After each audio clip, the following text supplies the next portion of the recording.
As an operational note, you'll notice that at each stage of the creation process, when we are creating different artifacts, we are re-uploading the final summary to give Claude over and over again.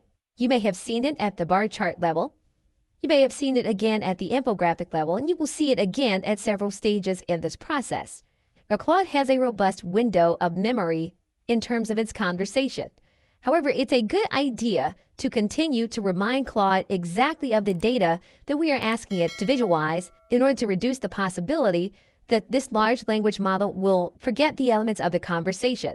And so this is a reason why we captured the summary in the form of a document while we keep uploading the document to the actual conversation instead of relying on Claude to remember earlier in the conversation to visualize the document.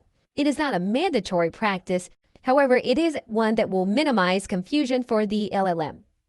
Okay, so with that, thanks, and I will see you in another video.